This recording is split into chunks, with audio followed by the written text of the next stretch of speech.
Yo mga boss, today is ayusin natin yung patas ng ating bigas kasi mapansin nyo medyo maliwanag na sa harap ng ating pwesto.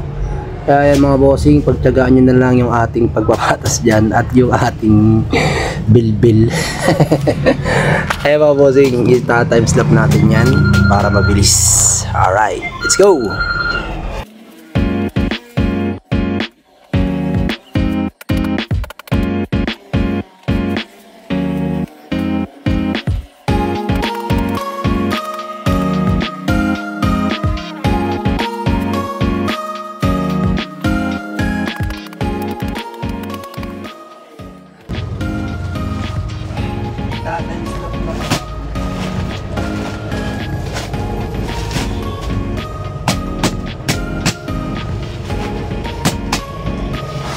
Ayan nga mga bossing, natapos na natin yung isang hilera dyan na pagpapatas. Ayun nga, sa mga gusto magpa-deliver ng bigas, umorder na kayo sa amin mga bossing. Inilalayo yan yung Dinorado Mindoro rice with coco. Napakalambot at napakabango niyan mga bossing. Kaya ano pang hinihintay nyo? Bilhin na! Ayan mga bossing, i-thumbs up na ulit natin yung ating video na yan para mabilis natin matapos yung ating mga gawain.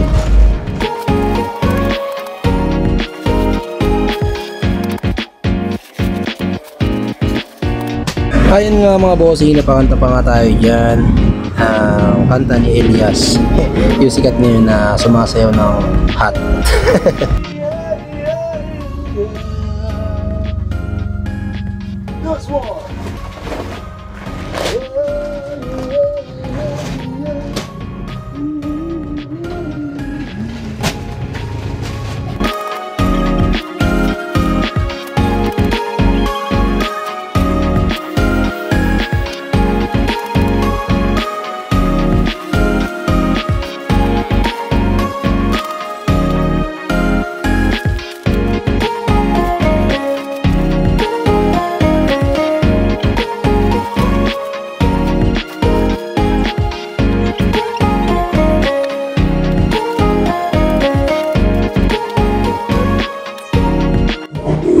Ayan mga bossing, natapos na natin yung patas natin dyan na 18 sacks na sweet coco Dinorado.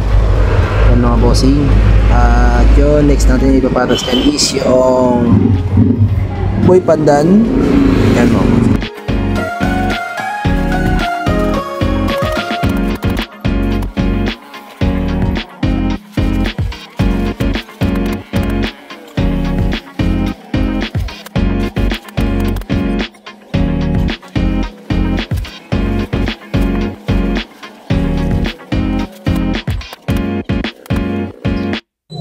Yung mga bossing, nagbago ang isip natin dyan. Gagawin natin, ibubungad natin dyan yung sweet coco dahil mas mataas siyang ipatas kaysa dun sa boy pandan.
For the 3-point. Oh, yeah. Medyo mataas kasi mga bossing, kaya kailangan natin ihagis, dikin o pitpitin. Sa salita naming Mindoro yon. para nang sa ganun yung pagpatas ng bigas ay maging pantay. Yun lang mga bossing, yan times na ulit natin.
At yun mga bossing, natapos na po ang ating pagpapatas ng ating bigas at yun, maganda ng tingnan ng ating mga customer.